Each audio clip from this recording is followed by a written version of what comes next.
The rain fell in ceaseless sheets, turning the cratered landscape into a sea of mud and blood. Private Nicholas Harlow huddled in his foxhole, clutching his M1 rifle to his chest as artillery fire thundered in the distance. The February chill had settled deep in his bones, making the sodden wool of his uniform feel like ice against his skin. Belgium, 1945. The war was supposed to be ending, yet here they were, still killing each other in the frozen forests of the Ardennes. Nick closed his eyes and pressed his back against the earthen wall. He'd stopped counting the days since he'd slept properly. The constant vigilance, the persistent fear, they wore a man down until he became something less than human, just another weapon in Uncle Sam's arsenal. Harlow. Mail call. Sergeant Wilson appeared at the edge of the foxhole, tossing down a water-spotted envelope before moving on to the next position. Nick stared at it, his mother's handwriting barely visible through the rain. He tucked it inside his jacket without opening it. What was the point? Her words of comfort from a world away couldn't warm his frozen hands or wash the blood from his memory. Love is a luxury for peacetime, he muttered to himself, repeating the mantra that had kept him sane since Normandy. Attachment meant vulnerability, and vulnerability meant death. He'd seen it happen too many times, boys who kept photos of sweethearts, who wrote letters every night, who spoke of after the war. They were always the first to break, the first to die, their eyes searching the sky as if their girls might appear there instead of German planes. When darkness fell, Nick was ordered to patrol the narrow strip of contested ground between the American and German lines. No man's land, a fitting name for a place where humanity ceased to exist. Keep your head down, Harlow, Lieutenant Benson warned. Reports of enemy movement. Reconnaissance only. Do not engage unless necessary. Nick nodded, checking his weapon before slipping into the darkness.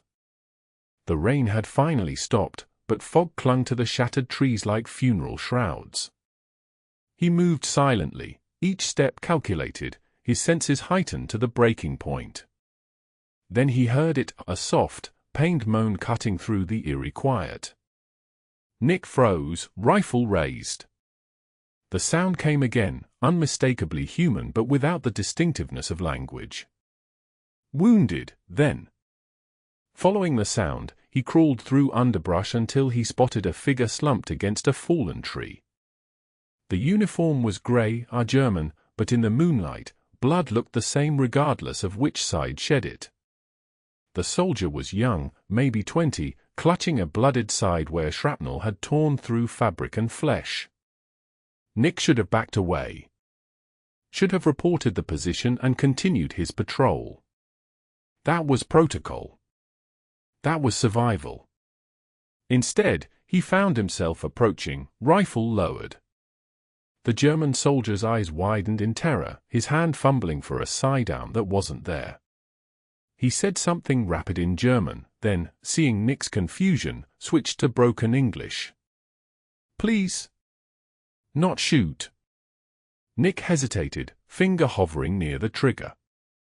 This was the enemy, the same enemy who'd killed Baker in Normandy, who'd strafed Thompson as he carried a wounded comrade to safety.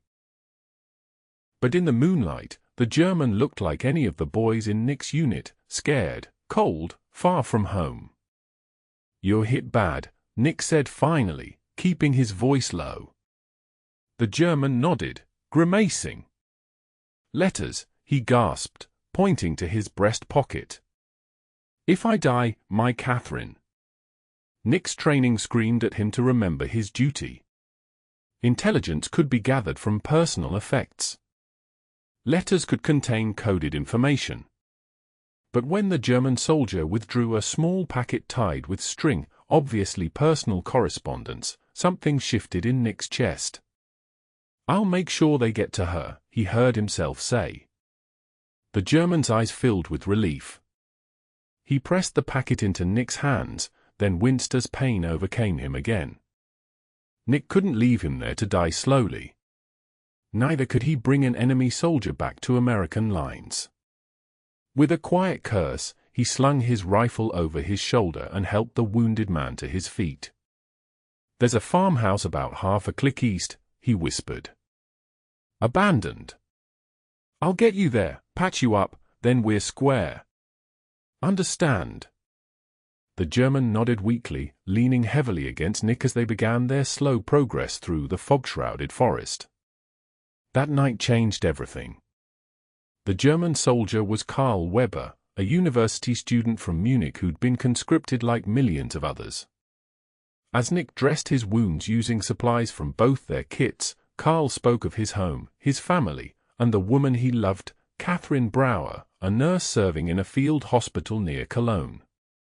"I did not want this war," Karl confessed, his voice growing stronger as Nick finished bandaging his side. "I wanted to teach literature. To marry Catherine." Nick should have despised him. Should have seen only the uniform, only the enemy.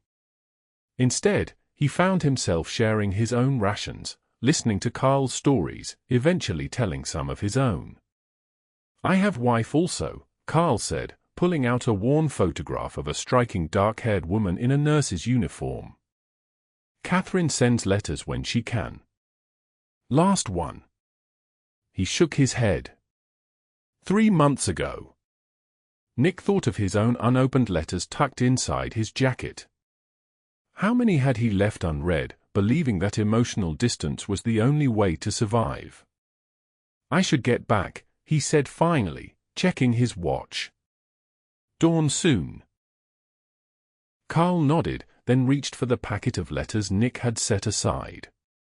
"These, for Catherine if I cannot."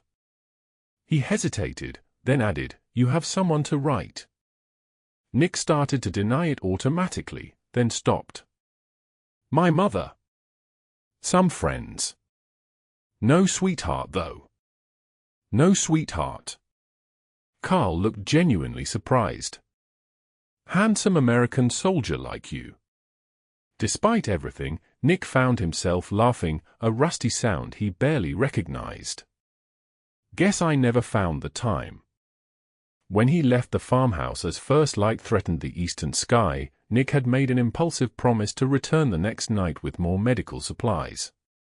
It was madness, treason even, but he couldn't forget the look in Karl's eyes when he spoke of Catherine. It was the same look Nick had seen in so many soldiers' eyes before they died, not fear of death, but fear of being forgotten, of leaving someone behind who would wait forever. Over the next week, Nick returned each night, bringing what he could smuggle from the medical tent. Karl's condition improved slowly, and with it, an unlikely friendship formed. They spoke of home, of the future they hoped for after the war, of the absurdity of fighting men they had never met for reasons neither fully understood. One night, Nick arrived to find Karl writing by candlelight. To Catherine, Karl explained. "I tell her nothing of where I am, just that I am alive." He folded the paper carefully, then looked up with uncertain eyes. "Could you is possible to send?" "Through Red Cross, perhaps." The request was dangerous. If caught helping an enemy soldier communicate, Nick could face court-martial. But he found himself nodding. "I'll try." No promises. Karl smiled, the expression transforming his gaunt face. "Thank you, my friend." Friend. The word should have been impossible, forbidden, yet Nick couldn't deny its truth. In this abandoned farmhouse, away from the killing fields, they had found something that transcended national boundaries and colored uniforms. 2 nights later, Nick's unit received orders to advance. The front was shifting, the Allied push was intensifying. He had only hours to warn Karl, to help him reach German lines before American forces overran the area. "You must go tonight," Nick urged, helping Karl gather his few possessions. "Head east, then north when you reach the stream. Your lines are about 3 miles that way." Karl nodded, testing his wounded side. He could walk now, though not quickly. It would have to be enough. Nicholas, he said solemnly, using Nick's full name for the first time. I have something to ask. From his pocket, Karl withdrew another letter, not for Catherine this time, but addressed to a different name, Karina Bauer. My sister, Karl explained. She is nurse too, working with Catherine. I tell her about American soldier who saved me. He hesitated. She lost fiancé at Stalingrad. Has been alone since. I thought perhaps, after war. Nick stared at the letter, understanding slowly dawning. You're trying to set me up with your sister. Karl grinned, the expression boyish despite his hollow cheeks. She is beautiful, kind. You would like her. Maybe write to her. It was absurd, a German soldier playing matchmaker with an American while war raged around them. Yet Nick found himself taking the letter, carefully tucking it inside his jacket where his mother's unopened correspondence lay. I'll think about it, he said, not committing. Before they parted, Karl pressed one last item into Nick's hands, a photograph of two women in nurses' uniforms, arms linked, smiling despite the circumstances of war. Catherine was instantly recognizable from the earlier photo, but Nick's eyes were drawn to the other woman, Karina, with her determined expression and gentle eyes. Remember, Karl said quietly. We are not so different, you and I. We fight for the same things, home, love, future. They clasped hands briefly, then Karl disappeared into the darkness, heading east toward his own lines. The next morning brought chaos as Nick's unit began their advance. Artillery pounded supposed German positions, and Nick could only pray that Karl had made it safely through. As they pushed forward, taking ground inch by bloody inch, Nick found his thoughts returning to the photograph now secured in his breast pocket, to the sister of an enemy soldier who somehow no longer felt like an enemy. 3 weeks later, Nick's platoon captured a small Belgian village that had served as a German field hospital. Most personnel had evacuated, taking the mobile patients with them, but they'd been forced to leave the most severely wounded behind with a skeleton crew of medical staff. As Nick helped secure the facility, he entered a dimly lit ward where a handful of German nurses continued to tend their patients under American guard. His gaze swept the room, then froze on a familiar face, a face he had seen only in photographs but knew instantly. Catherine Bauer stood beside a patient's bed, her uniform rumpled, dark circles under her eyes betraying exhaustion. She showed no fear of the American soldiers, only fierce protectiveness toward her patients. Nick approached slowly, his heart hammering. Fraulein Bauer, he asked quietly. She turned, wariness evident in her posture. Yes? What do you want with my patients? I'm not here about the patients, Nick said, lowering his voice further. I'm here about Karl Weber. Her expression transformed instantly, shock, hope, fear flashing across her features. Karl? You know Karl. Nick nodded, glancing around to ensure they weren't overheard. I helped him when he was wounded, about a month ago. He asked me to find you if I could. Is he? Her voice broke, unable to finish the question. Alive, last I saw him, Nick assured her. He was heading back to German lines. He wrote you this. From his pocket, he withdrew the letter Karl had entrusted to him weeks earlier. Catherine's hands trembled as she took it, tears welling in her eyes. Thank you, she whispered. I haven't heard from him in so long. I feared. Catherine? A new voice interrupted their exchange. Another nurse approached, her questioning gaze moving between Catherine and Nick. Nick's breath caught. The photograph hadn't done her justice. Karina Bauer was striking, not conventionally beautiful perhaps, but possessed of a quiet strength and intelligence that radiated from her direct gaze. It's all right, Karina, Catherine said quickly. This soldier, he knows Karl. Karina's eyes widened, then narrowed suspiciously. How? Nick explained briefly, omitting details that might incriminate either himself or Karl. When he finished, Karina's expression had softened slightly, though wariness remained. You helped my brother at great risk to yourself, she said finally. Why? It was the question Nick had been asking himself for weeks. The answer came easier than expected. Because in that moment, I saw him as a man, not an enemy. I couldn't let him die if I could prevent it. Something shifted in Karina's gaze, not quite trust, but perhaps the beginning of understanding. He asked me to give you this as well, Nick added, producing the letter Karl had written to his sister. He thought, well, he had some matchmaking ideas. A flush spread across Karina's cheeks as she accepted the letter. That sounds like Karl, she murmured, a reluctant smile tugging at her lips. Before they could continue, Lieutenant Benson entered the ward, ordering all personnel to prepare for transport. The German nurses and patients would be moved to a proper POW medical facility further from the front. We're leaving in 30 minutes, Harlow, Benson announced. Make sure these people are ready. As the lieutenant left, Nick turned back to find both women watching him intently. Harlow? Catherine repeated. Nicholas Harlow? Nick nodded, surprised. Karl mentioned me. Catherine exchanged a meaningful glance with Karina. In every letter. The American who saved him, who showed him that humanity could survive even in war. Something warm unfurled in Nick's chest, pushing back against the cold detachment he'd cultivated since landing on the shores of Normandy. In the chaos of evacuation, Nick managed only brief conversations with Karina. She was being transferred along with Catherine to a POW hospital in Luxembourg.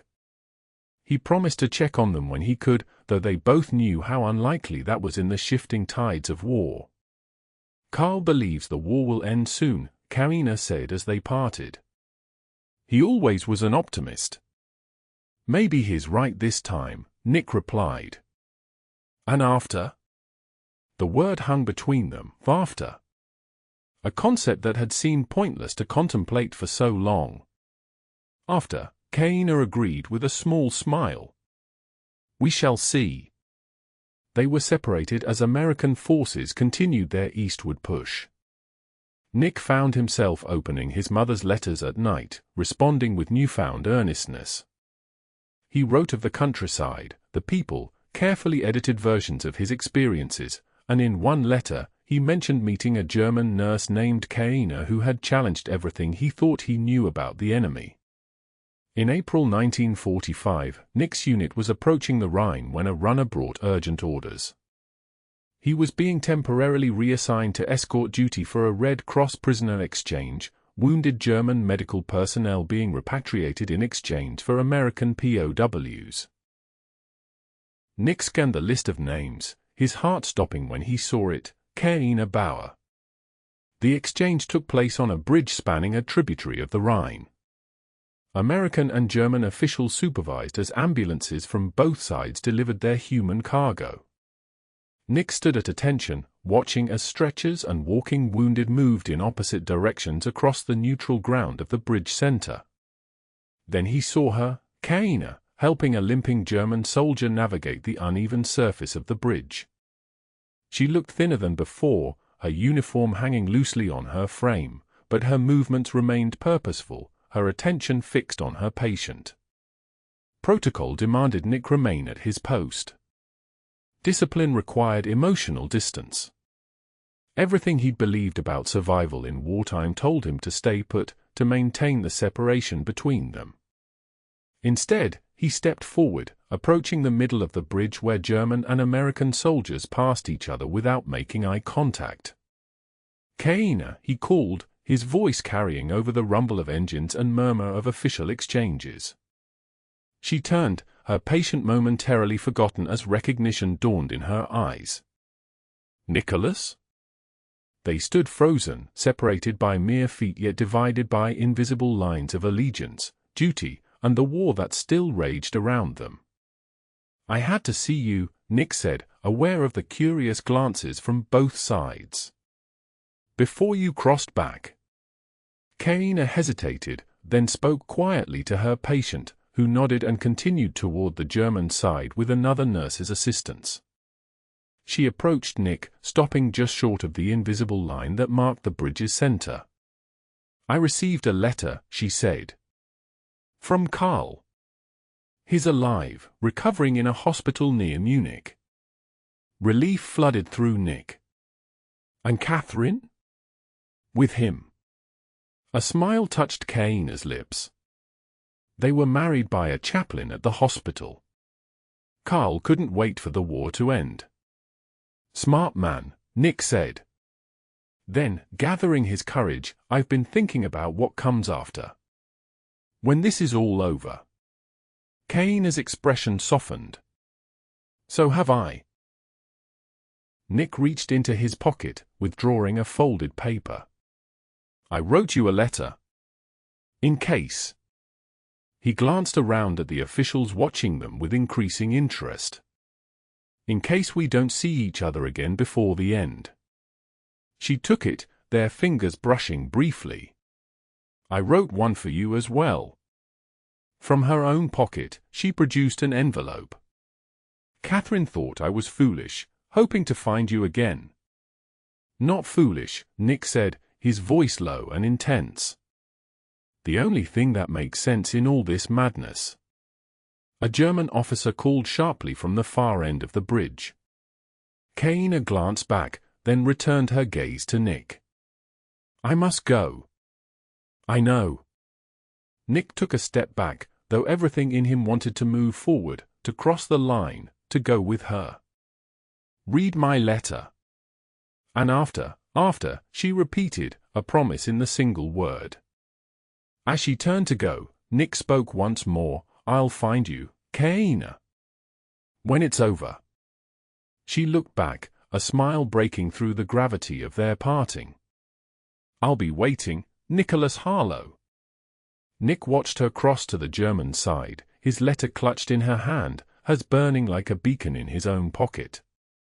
Only when she had disappeared into a waiting ambulance did he return to his post, ignoring the curious looks from his fellow soldiers. That night, alone in his tent, Nick finally opened Karina's letter. Her handwriting was precise, her English careful but fluent. She wrote of her childhood in Munich, of her work as a nurse, of the brother who had always protected her.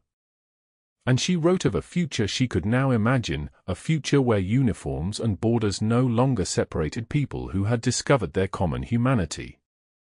"I do not know if such dreams are possible," she concluded, "but Karl believes they are, and his faith gives me courage. If we can find each other after this war, Nicholas, perhaps we can prove that love is stronger than the forces that divide us." The war in Europe ended a month later. Germany surrendered, and suddenly soldiers who had been trying to kill each other for years were sharing cigarettes and comparing photographs of sweethearts back home. Nick's unit was stationed in occupied Bavaria as part of the peacekeeping force.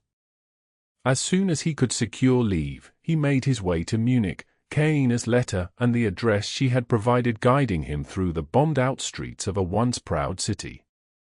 The apartment building was partly damaged but still standing. Nick climbed stairs past rubble and water-stained walls, his heart pounding as he approached the door number Karina had written. He knocked, adjusting his uniform nervously. The door opened to reveal Karl Weber, thinner and paler than Nick remembered, but very much alive. For a moment, the former enemies stared at each other, then Karl broke into a wide grin and pulled Nick into a fierce embrace. "Nicholas! You came!" Inside the small apartment, Catherine rushed forward to greet him, her joy evident despite the evident hardships of life in defeated Germany. But Nick's eye sought only one person. "She's at the hospital," Karl explained, seeing Nick's searching gaze. "Working still, always working." but she will return soon. He gestured toward a chair. Come, sit. Tell us how you found us. Nick accepted the offer, sharing his story as Catherine prepared thin coffee from their meager rations. He had just finished explaining his assignment to Munich when the apartment door opened again. Karina stood in the doorway, hospital whites traded for a simple blue dress, her hair loose around shoulders that carried the weight of too much responsibility for too long. She froze at the sight of Nick, disbelief warring with hope on her face. You came, she whispered, echoing her brother's words but infusing them with entirely different meaning. Nick rose, suddenly unsure of himself despite the months of dreaming of this moment. I promised I would. Karl cleared his throat meaningfully, taking Catherine's hand. We should check on Frau Müller downstairs. She was not feeling well yesterday. They slipped out, leaving Nick and Karina alone in the small apartment, the afternoon sun filtering through patched curtains to cast golden light across the worn floorboards.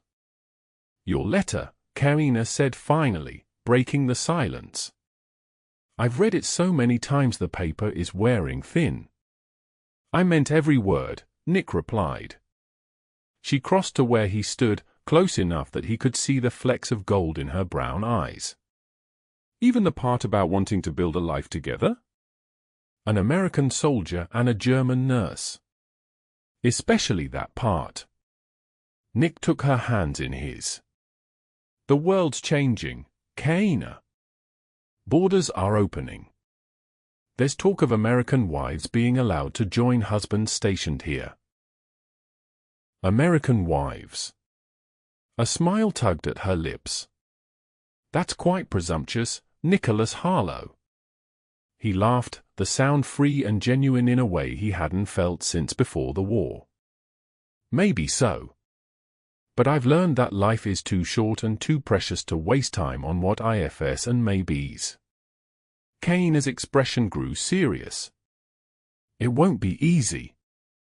There will be those who look at us and see only uniforms we once wore, sides we once served.